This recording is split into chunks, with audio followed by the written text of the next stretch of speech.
এই উৎপাদকীয় বিশ্লেষণের ক্ষেত্রে 25 আর 9 আমরা গুণ করব। 25 9, এবার এটাকে আমরা উৎপাদকে বিশ্লেষণ করব।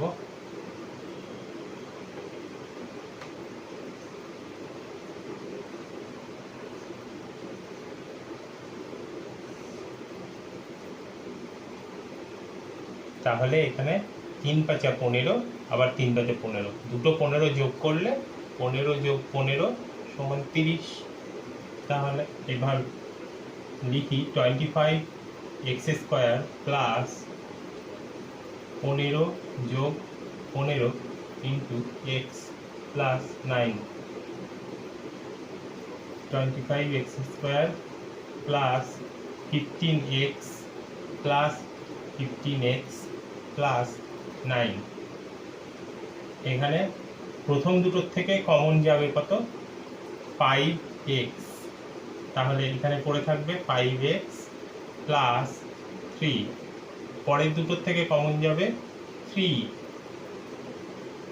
প্রথমটায় পড়ে থাকবে 5x প্লাস পরেরটার থেকে 3 নিলে থাকবে 3। এবার এই দুটোর থেকে কমন যাবে 5x প্লাস 3। 5x প্লাস 3, এখানে পড়ে থাকলো 5x প্লাস 3। এটাকে দেখে বোঝা যাচ্ছে এটা আরো একটা ফর্মুলায় আমাদের হতে পারে, সেটা হচ্ছে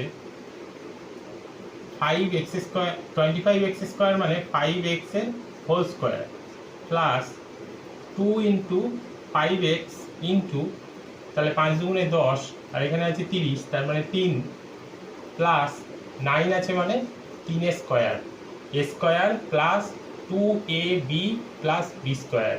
তাহলে এটা ফর্মুলা হচ্ছে a plus b whole square, 5x plus 3 তার হোল স্কোয়ার।